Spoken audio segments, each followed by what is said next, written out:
This is part 2 of virtual currency and taxation. Here's where the rubber's going to really meet the road. In this course, we're going to get into the real issues of how do we handle the taxation of virtual currency transactions. Now, I'm assuming that everyone who's taking this course has also taken part 1. If not, I strongly suggest you take part 1 first so that you have the same language and background in order to get this course started. Alrighty. So this is me, tax geeks, money geek, science geek. Here's today's subjects. First, we're going to go through IRS Notice 2014-21. This is the guidance, the one and only guidance that the IRS has given us, 6 pages of guidance that hopes to address all aspects of virtual currency. And then we're going to talk about how we actually report, what does the notice mean when it comes to the real world? Seminar world is one thing, the real world is a different thing. So we're going to talk about how do you create a tax return when virtual currency has been earned, sold, traded, gifted, inherited, lost, etc. Okay, so IRS published Notice 2014-21. And this is the guidance that we're going to talk through together here.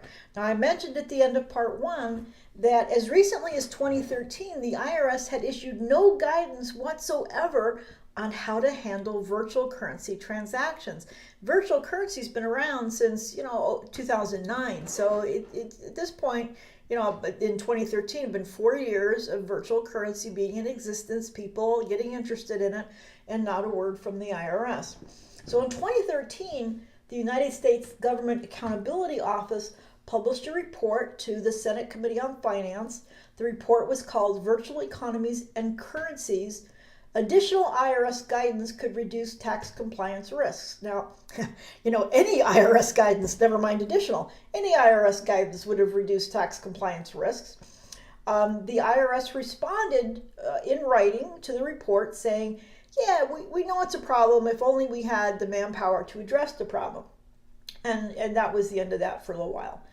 In 2013 as well, the Taxpayer Advocate Service addressed the issue in its 2013 annual report to Congress, saying that, the IRS still hasn't come up with any guidance, and this is leading to compliance problems. So finally, a year later, the IRS issued 6 whole pages of guidance on virtual currency transactions. And that guidance and the reporting requirements that it created for virtual currency users raised serious concerns in the virtual currency community. And you're about to find out why. All right, so the first question, so the notice is mostly in the form of questions and answers. By the way, there's a handout available for you to keep forever that's going to list all the questions and all the answers. So please feel free to refer to that. But in the meantime, just stay with me. I'm going to go through all the questions and answers here together. So the first question was going to be, how is virtual currency treated for federal tax purposes? Now, of course, this is the big question. This is the million-dollar question.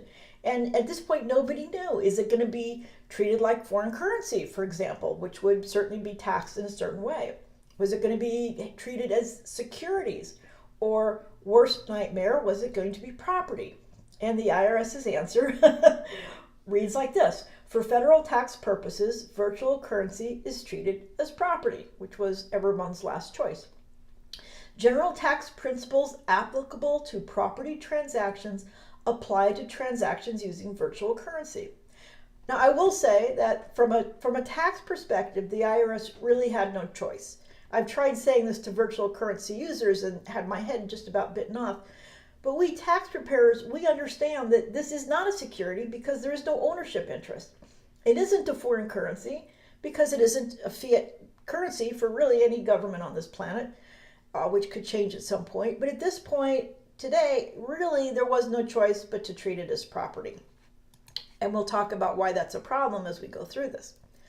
Next, the second question. Is virtual currency treated as currency for purposes of determining whether a transaction results in foreign currency gain or loss under U.S. federal tax laws? The answer is no. Under currently applicable law, virtual currency is not treated as a currency that could generate foreign currency gain or loss for U.S. federal tax purposes. Now, you may ask, since the gain or loss on the sale, exchange, earnings, etc. of foreign currency income is treated as property anyway, why is this even a question? Who cares? What is the real question that is being addressed here? The real question, the reason that this is even a question, is that foreign currency transactions have a de minimis exception of $200. And the point of this is, you travel to the UK, you come home with some extra pounds, the currency kind, not the weight kind, that comes from too many scones. So it isn't a big deal if you come home and you take those pounds and you bring them to the bank and you exchange them back for dollars. You might have made a couple bucks on it. But as long as it's under $200, nobody cares. It's not an issue. So what the IRS is telling us was this response is that this de minimis exception does not apply. So that's really what they were answering there. Okay, next question. Must a taxpayer who receives virtual currency as payment for goods and services include the fair market value of the virtual currency in computing gross income? And you've probably already guessed the answer here.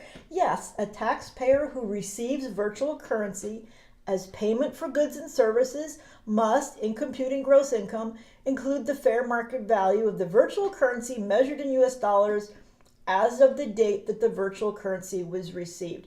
Now, I will say that once you got through question one, most of the rest of these Q&As are kind of duh for tax preparers, but let's remember this was written for the virtual currency user as well. So of course, if someone pays you in Bitcoin, the fair market value of that Bitcoin as of that date is income.